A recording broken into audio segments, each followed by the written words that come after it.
ಜಯಶ್ರೀ ವಾಹಿನಿಯ ಸಮಸ್ತ ವೀಕ್ಷಕರಿಗೆ ಮುದ್ರಾ ಪ್ರಾಣಾಯಾಮ ಕಾರ್ಯಕ್ರಮಕ್ಕೆ ಸ್ವಾಗತ. ವೀಕ್ಷಕರೇ, ಈ ದಿನ ಅಸ್ತಮ ಹಾಗೂ ಸೈನಸೈಟಿಸ್ ಇರ್ತಕ್ಕಂಥವರು ಯಾವ ಮುದ್ರೆಯನ್ನ ಯಾವ ಪ್ರಾಣಾಯಾಮದೊಂದಿಗೆ ಎಷ್ಟು ನಿಮಿಷ ಅಭ್ಯಾಸ ಮಾಡೋದ್ರಿಂದ ಇನ್ನೇಲರ್ ತಗೊಳ್ತಿದ್ದರೂ ಕೂಡ ಯಾವ ರೀತಿ ಅದನ್ನ ಕಡಿಮೆ ಮಾಡಬಹುದು ಅನ್ನೋದನ್ನ ನೋಡೋಣ. ನೆನಪಿರಲಿ, ಯಾರಿಗೆ ಡಸ್ಟ್ ಅಲರ್ಜಿ ಇರುತ್ತೆ, ಕಣ್ಗಳು ನವೆ ಬರ್ತಾ ಇರುತ್ತೆ, ಮೂಗಿನಲ್ಲಿ ನೀರು ಸೋರ್ತಾ ಇರುತ್ತೆ, ಬೆಳಗ್ಗೆ ಎದ್ದ ತಕ್ಷಣ 10, 15, 20ರವರೆಗೆ ಸೀನ್ಗಳು ಬರ್ತಾ ಇರುತ್ತೆ, ಅಂತವರು ಇಲ್ಲಿ ಗಮನಿಸಿ. ಇದನ್ನ ಅತಿಥಿ ಮುದ್ರೆ ಅಂತ ಕರಿತೀವಿ. ನೆನಪಿರಲಿ ವೀಕ್ಷಕರೇ, ಕರೆಯದಲೇ ಬರ್ತಕ್ಕಂತಹ ಅತಿಥಿಗಳು ಅಂದ್ರೆ ಈ ಸೀನು, ಕೆಮ್ಮು ಹಾಗೂ ನೆಗಡಿ.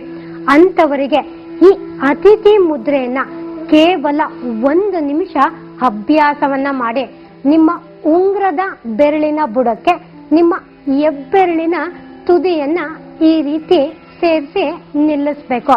ಇದಕ್ಕೆ ಅತಿಥಿ ಮುದ್ರೆ ಅಂತ ಕರಿತೀವಿ. ಈ ಮುದ್ರೆಯ ಜೊತೆಯಲ್ಲಿ ಕೇವಲ 1 ನಿಮಿಷ ಪ್ರಾಣಾಯಾಮವನ್ನ ಅಭ್ಯಾಸ ಮಾಡಿ. ಈ ಮುದ್ರೆಯ ಜೊತೆಯಲ್ಲಿ ಪಾರ್ಶ್ವ ಕಪಾಲಭಾತಿ ಪ್ರಾಣಾಯಾಮ, ಹಾಗೆ ಕಪಾಲಭಾತಿ ಪ್ರಾಣಾಯಾಮ, ಅನುಲೋಮ ವಿಲೋಮ ಪ್ರಾಣಾಯಾಮವನ್ನ ಅಭ್ಯಾಸ ಮಾಡಿ. ಯಾರಿಗೆ ಅಸ್ತಮ ಇರುತ್ತೆ, ಸೈನಸೈಟಿಸ್ ಇರುತ್ತೆ, ಅಂತವರಿಗೆ ನೀವು ಗಮನಿಸಿ, ಬೆಳಗ್ಗೆ ಎದ್ದ ತಕ್ಷಣ ಒಂದು ಕಡೆ ಮೂಗು ಕಟ್ಟಿರುತ್ತೆ, ಇನ್ನೊಂದು ಕಡೆ ಚೆನ್ನಾಗಿ ಉಸಿರಾಡ್ತಾ ಇರ್ತೀರ. ಅಂತವರು ನೇರವಾಗಿ ಕಪಾಲಭಾತಿ ಪ್ರಾಣಾಯಾಮವನ್ನ ಅಭ್ಯಾಸ ಮಾಡಿದ್ರೆ ನಿಮ್ಮ ದೇಹದ ಉಷ್ಣಾಂಶತೆಯಲ್ಲಿ ಏರುಪೇರಾಗುತ್ತೆ. ಅಂತವರು ಈ ಅತಿಥಿ ಮುದ್ರೆಯಲ್ಲಿ ಇಲ್ಲಿ ಗಮನಿಸಿ ಪಾರ್ಶ್ವ ಕಪಾಲಭಾತಿ ಪ್ರಾಣಾಯಾಮ.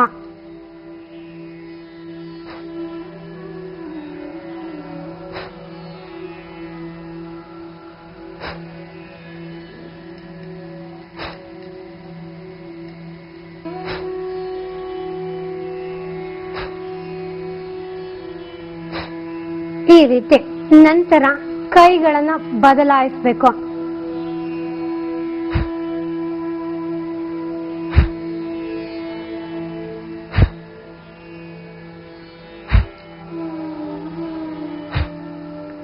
ಈ ರೀತಿ 10ರಿಂದ 15 ಸ್ಟ್ರೋಕ್ ಪಾರ್ಶ್ವ ಕಪಾಲಭಾತಿ ಪ್ರಾಣಾಯಾಮದ ನಂತರ ಅದೇ ಅತಿಥಿ ಮುದ್ರೆಯಲ್ಲಿ ಕಪಾಲಭಾತಿ ಪ್ರಾಣಾಯಾಮ ಇಲ್ಲಿ ಗಮನಿಸಿ.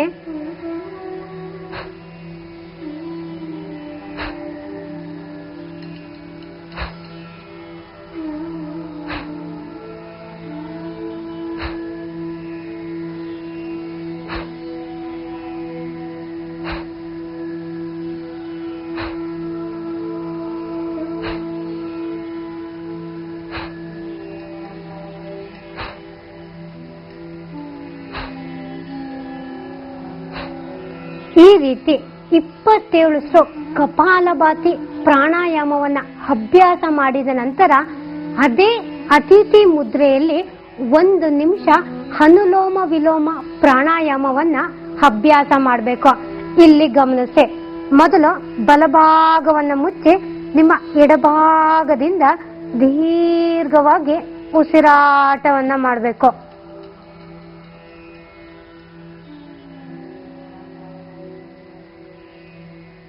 ನಿಮ್ಗೆ ಎಷ್ಟು ಸಾಧ್ಯನೋ ಅಷ್ಟು ನಿಧಾನವಾಗಿ ಸಹಜವಾಗಿ ದೀರ್ಘವಾಗಿ ಉಸಿರಾಟವನ್ನ ಮಾಡಬೇಕು.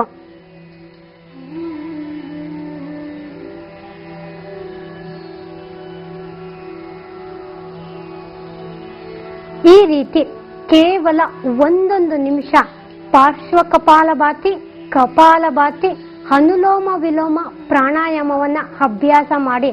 ಇನ್ನೇಲರ್ ತಗೊಳ್ತಾರರು ಕೂಡ ಇವತ್ತು ಇನ್ನೇಲರ್ ಬಿಟ್ಟಿರ್ತಕ್ಕಂತಹ ಉದಾಹರಣೆಗಳು ನಮ್ಮಲ್ಲಿದೆ. ಯಾರಿಗೆ ಅದರ ಅನುಮಾನಗಳಿದೆಯೋ ಕೇವಲ 1ರಿಂದ 2 ತಿಂಗಳು ಈ ಅತಿಥಿ ಮುದ್ರೆಯಲ್ಲಿ ಪಾರ್ಶ್ವ ಕಪಾಲಭಾತಿ, ಕಪಾಲಭಾತಿ ಹಾಗೂ ಅನುಲೋಮ ವಿಲೋಮವನ್ನ ಅಭ್ಯಾಸ ಮಾಡಿ. ಕೇವಲ 2 ತಿಂಗಳಲ್ಲಿ ನಿಮ್ಮ ಅಸ್ತಮ ನಿಮ್ಮ ನಿಯಂತ್ರಣಕ್ಕೆ ಬರುತ್ತೆ. ವೀಕ್ಷಕರೇ, ಯಾರಿಗೆ ಮೂತ್ರಪಿಂಡಕ್ಕೆ ಸಂಬಂಧಪಟ್ಟಂತಹ ತೊಂದರೆಗಳಿರುತ್ತೆ, ಮೂತ್ರಕೋಶದ ಸೋಂಕುಗಳಿರುತ್ತೆ, ಹಾಗೆ ಮೂತ್ರಕೋಶದಲ್ಲಿ ಕಲ್ಲುಗಳಿರುತ್ತೆ, ಅಂತವರು ಯಾವ ಮುದ್ರೆಯನ್ನ ಮಾಡಬೇಕು, ಜೊತೆಯಲ್ಲಿ ಯಾವ ಆಹಾರದ ಕ್ರಮಗಳನ್ನ, ನಿಮ್ಮ ಮನೆಯಲ್ಲೇ ಇರ್ತಕ್ಕಂಥ ಆಹಾರದ ಕ್ರಮಗಳನ್ನ ಉಪಯೋಗಿಸಿ ಯಾವ ರೀತಿ ಅವನ ಸಮಸ್ಯೆಗಳನ್ನ ನಿಯಂತ್ರಣದಲ್ಲಿ ಇಟ್ಕೊಳ್ಬಹುದು ಅನ್ನೋದನ್ನ ನೋಡೋಣ. ಅದಕ್ಕೂ ಮುಂಚೆ ಒಂದು ಪುಟ್ಟ ವಿರಾಮದ ನಂತರ ಮುದ್ರಾ ಪ್ರಾಣಾಯಾಮ ಕಾರ್ಯಕ್ರಮಕ್ಕೆ ಮತ್ತೊಮ್ಮೆ ಸ್ವಾಗತ. ವೀಕ್ಷಕರೇ, ಮೂತ್ರಕೋಶದಲ್ಲಿ ಕಲ್ಲಿರ್ತಕ್ಕಂಥದ್ದು ಹಾಗೆ ಮೂತ್ರಕೋಶದ ಸೋಂಕು ಇರ್ತಕ್ಕಂಥವರಿಗೆ ಬಾಳೆ ದಿಂಡಿನ ರಸವನ್ನ ಹಾಗೆ ಬಾಳೆ ದಿಂಡಿನಲ್ಲಿ ಪಲ್ಯವನ್ನ ಹೆಚ್ಚು ಉಪಯೋಗಿಸೋದ್ರಿಂದ ಮೂತ್ರಕೋಶದಲ್ಲಿ ಇರ್ತಕ್ಕಂತಹ ಕಲ್ಲು ಹಾಗೆ ಮೂತ್ರಕೋಶದ ಸೋಂಕು ನಿವಾರಣೆ ಆಗ್ತಾ ಬರುತ್ತೆ. ಬಹುಮುಖ್ಯವಾಗಿ 72,000 ನಾಡಿಗಳು ಕೂಡ ಚೆನ್ನಾಗಿ ಕೆಲಸ ಮಾಡುತ್ತೆ. ಯಾರಿಗೆ ಇದರ ತೊಂದರೆಗಳಿರುತ್ತೋ ಅಂತವರು ಬಾಳೆ ದಿಂಡಿನ ರಸ ಅಥವಾ ಬಾಳೆ ದಿಂಡಿನ ಪಲ್ಯವನ್ನ ಉಪಯೋಗಿಸಿ. ಅದಕ್ಕೆ ಸಂಬಂಧಪಟ್ಟಂತೆ ಇಲ್ಲಿ ಗಮನಿಸಿ ನೋಡಿ, ಇದನ್ನ ಕಿಡ್ನಿಯ ಬಿಂದು ಅಂತ ಕರಿತೀವಿ. ಅಂತವರು ಅದರ ಜೊತೆಯಲ್ಲಿ ಈ ಕಿಡ್ನಿಯ ಬಿಂದುವನ್ನ ಕೇವಲ 1 ನಿಮಿಷ ಈ ರೀತಿ ನಿಧಾನವಾಗಿ ಪ್ರೆಷರ್ ಅನ್ನ ಕೊಡ್ತಾ ಬರಬೇಕು. ಎರಡೂ ಕೈಲಿ ಕೇವಲ 1 ನಿಮಿಷ ಈ ರೀತಿ ಪ್ರೆಷರ್ ಅನ್ನ ಕೊಡೋದ್ರಿಂದ ಮೂತ್ರಕೋಶದ ಸೋಂಕು ಯಾರಿಗಿರುತ್ತೋ, ಮೂತ್ರಕೋಶದಲ್ಲಿ ಕಲ್ಲು ಯಾರಿಗಿರುತ್ತೋ, ಯೂರಿನ್ ಇನ್ಫೆಕ್ಷನ್ ಯಾರಿಗಿರುತ್ತೋ ಅಂತವರಿಗೆ ಹೆಚ್ಚು ಲಾಭ ಆಗುತ್ತೆ. ಹಾಗೆ ಸೈನಸೈಟಿಸ್, ಇಲ್ಲಿ ಗಮನಿಸಿ, ಯಾರಿಗೆ ಸೈನಸೈಟಿಸ್ ಅಸ್ತಮಗಳಿರುತ್ತೋ, ತಲೆನೋವಿರುತ್ತೋ ಅಂತವರು ನೋಡಿ ಎಲ್ಲಾ ಬೆರಳುಗಳ ತುದಿಯನ್ನ ಈ ರೀತಿ ನಿಧಾನವಾಗಿ ಪ್ರೆಷರ್ ಅನ್ನ ಕೊಡ್ತಾ ಬರಬೇಕು. ಇವೆಲ್ಲವುಗಳು ಸೈನಸ್ ಪಾಯಿಂಟ್ಸ್. ಯಾರಿಗೆ ಅಸ್ತಮ ಇರುತ್ತೋ, ಸೈನಸ್ ಇರುತ್ತೋ, ಮೂಗಲ್ಲಿ ನೀರು ಸೋರ್ತಾ ಇರುತ್ತೋ, ಅತಿಯಾದ ಸೀನುಗಳು ಬರ್ತಾ ಇರುತ್ತೋ, ಕಣ್ಣಿನಲ್ಲಿ ನವೆ ಇರುತ್ತೆ, ಡಸ್ಟ್ ಅಲರ್ಜಿ ಇರುತ್ತೆ ಅಂತವರಿಗೆ ಇದು ಹೆಚ್ಚು ಅನುಕೂಲ ಆಗುತ್ತೆ. ಸಾಧ್ಯವಾದ್ರೆ ಇದರ ಜೊತೆಯಲ್ಲಿ ಕಪಾಲಭಾತಿ ಪ್ರಾಣಾಯಾಮವನ್ನ ಅಭ್ಯಾಸ ಮಾಡಿ. ಇಲ್ಲಿ ಗಮನಿಸಿ,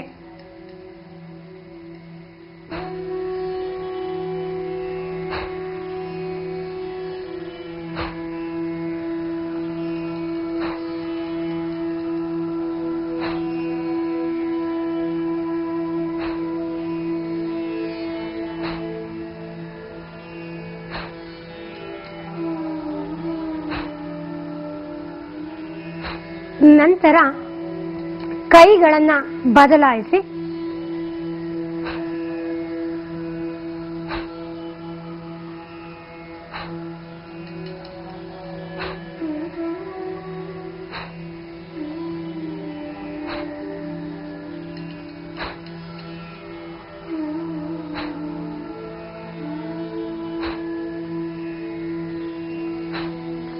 ಈ ರೀತಿ ಅತಿಥಿ ಮುದ್ರೆಯ ನಂತರ ಎಲ್ಲಾ ಬೆರಳುಗಳ ತುದಿಯನ್ನ ಈ ರೀತಿ ನಿಧಾನವಾಗಿ ಪ್ರೆಷರ್ ಅನ್ನ ಕೊಟ್ಟು ಕಪಾಲಭಾತಿ ಪ್ರಾಣಾಯಾಮವನ್ನ ಅಭ್ಯಾಸ ಮಾಡೋದ್ರಿಂದ ನಿಮ್ಮ ಅಸ್ತಮಕ್ಕೆ ಸಂಬಂಧಪಟ್ಟಂತಹ ತೊಂದರೆಗಳು ನಿವಾರಣೆ ಆಗ್ತಾ ಬರುತ್ತೆ.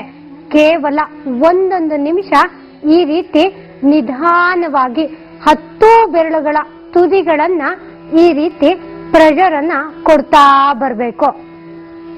ಕೇವಲ 1 ನಿಮಿಷ ಈ ರೀತಿ ಪ್ರೆಷರ್ ಅನ್ನ ಕೊಡೋದ್ರಿಂದ ಸೈನಸೈಟಿಸ್ ನಿವಾರಣೆ ಆಗ್ತಾ ಬರುತ್ತೆ. ಅಸ್ತಮಕ್ಕೆ ಸಂಬಂಧಪಟ್ಟಂತೆ, ಡಸ್ಟ್ ಅಲರ್ಜಿಗೆ ಸಂಬಂಧಪಟ್ಟಂತಹ ತೊಂದರೆಗಳು ನಿವಾರಣೆ ಆಗ್ತಾ ಬರುತ್ತೆ. ಅದಕ್ಕೆ ಸಂಬಂಧಪಟ್ಟಂತೆ ಇಲ್ಲಿ ಗಮನಿಸಿ, ಯಾರಿಗೆ ಡಸ್ಟ್ ಅಲರ್ಜಿ ಇರುತ್ತೆ, ಹಾಗೆ ಗಂಟಲು ಕೆರೆತಾ ಇರುತ್ತೆ, ಗಂಟಲಿಗೆ ಸಂಬಂಧಪಟ್ಟಂತಹ ತೊಂದರೆಗಳು ಹೆಚ್ಚಾಗಿರುತ್ತೆ ಅಂತವರು ಇಲ್ಲಿ ನೋಡಿ ಇದನ್ನ ಈ ರೀತಿ ನಿಧಾನವಾಗಿ ಪ್ರೆಷರ್ ಅನ್ನ ಕೊಡ್ತಾ ಬರಬೇಕು. ಇದು ಗಂಟಲಿಗೆ ಸಂಬಂಧಪಟ್ಟಂತಹ ಆಕ್ಯುಪ್ರೆಷರ್ ಪಾಯಿಂಟ್. ಯಾರಿಗೆ ಗಂಟಲು ಕೆರೆತಾ ಇರುತ್ತೋ, ಡಸ್ಟ್ ಅಲರ್ಜಿ ಇರುತ್ತೋ, ಟಾನ್ಸಿಲ್ ಇರುತ್ತೋ ಅಂತವರಿಗೆ ಹೆಚ್ಚು ಲಾಭ. ಈ ರೀತಿ ಕೇವಲ 1 ನಿಮಿಷ ಈ ರೀತಿ ಪ್ರೆಷರ್ ಅನ್ನ ಕೊಡ್ತಾ ಬರಬೇಕು. ನಂತರ ವಾಯು ಮುದ್ರೆ, ಶೂನ್ಯ ಮುದ್ರೆ, ಸೂರ್ಯ ಮುದ್ರೆ, ಹಾಗೆ ಜಲೋದರ ನಾಶಕ ಮುದ್ರೆ, ವರುಣ ಮುದ್ರೆ, ಪೃಥ್ವಿ ಮುದ್ರೆ, ಆಕಾಶ ಮುದ್ರೆ, ಹಾಗೆ ಜ್ಞಾನ ಮುದ್ರೆ, ನಂತರ ಸಮಾನ ಮುದ್ರೆಯ ಜೊತೆಯಲ್ಲೇ ಕೇವಲ 1 ನಿಮಿಷ ಶವಾಸನದಲ್ಲಿ ಅನುಲೋಮ ವಿಲೋಮ ಪ್ರಾಣಾಯಾಮವನ್ನ ಅಭ್ಯಾಸ ಮಾಡೋದ್ರಿಂದ ನಿಮ್ಮೆಲ್ಲಾ ಸಮಸ್ಯೆಗಳು ನಿಯಂತ್ರಣದಲ್ಲಿರುತ್ತೆ. ಈಗ ನಾನು ಏನು ತೋರಿಸ್ಕೊಟ್ನೋ ಅಸ್ತಮಾಗೆ ಸಂಬಂಧಪಟ್ಟಂತೆ ಯಾವ ಮುದ್ರೆಯನ್ನ ಮಾಡಬೇಕು, ಯಾವ ಆಕ್ಯುಪ್ರೆಷರ್ ಬಿಂದುವನ್ನ ಮಾಡಬೇಕು ಅನ್ನೋದನ್ನ ತೋರಿಸಿದ್ನೋ ಅದಕ್ಕೆ ಸಂಬಂಧಪಟ್ಟಂತೆ ಸಂಪೂರ್ಣ ಮಾಹಿತಿ ಈ ನಿಮ್ಮ ಮುದ್ರಾ ಪ್ರಪಂಚ ಹಾಗೂ ಮುದ್ರಾ ಪ್ರಾಣಾಯಾಮದಲ್ಲಿದೆ. ಇದಕ್ಕೆ ಸಂಬಂಧಪಟ್ಟಂತೆ ನಿಮಗೆ ಏನಾದ್ರೂ ಮಾಹಿತಿಗಳು ಬೇಕು ಅಂದ್ರೆ ಕೇವಲ ಒಂದು ಕರೆಯನ್ನ ಮಾಡಿ. ವೀಕ್ಷಕರೇ, ಇದೇ ತಿಂಗಳ 27ರಿಂದ 31ನೇ ತಾರೀಕಿನವರೆಗೆ ವೈಯಾಲಿ ಕಾವಲ್ನಲ್ಲಿ ನಮ್ಮ ಈ ಮುದ್ರಾ ಪ್ರಾಣಾಯಾಮ ಶಿಬಿರವನ್ನ ಏರ್ಪಡಿಸಿದ್ದೀವಿ. ಯಾರಿಗೆ ಮಧುಮೇಹ ಇರುತ್ತೋ, BP ಇರುತ್ತೋ, ಹಾಗೆ ಅಸ್ತಮಾ ಇರುತ್ತೋ, ಬೆನ್ನು ನೋವು, ಮಂಡಿ ನೋವು, ಖಿನ್ನತೆ ಇರುತ್ತೋ ಅಂತವರಿಗೆ ಈ ಮುದ್ರಾ ಪ್ರಾಣಾಯಾಮ ಶಿಬಿರದಲ್ಲಿ ಔಷಧಿ ರಹಿತವಾಗಿ ಯಾವ ರೀತಿ ನಿಮ್ಮ ಸಮಸ್ಯೆಗಳನ್ನ ನೀವು ನಿಯಂತ್ರಣದಲ್ಲಿಟ್ಕೊಳ್ಬಹುದು ಅನ್ನೋದನ್ನ ನಾವು ತಿಳಿಸ್ಕೊಡ್ತೀವಿ. ನಾಳಿನ ವಿಶೇಷ ಸಂಚಿಕೆಯಲ್ಲಿ ಮತ್ತೊಮ್ಮೆ ಭೇಟಿ ಮಾಡೋಣ. ನಿಮಗೆಲ್ಲರಿಗೂ ಬೆಳಗಿನ ವಂದನೆಗಳು.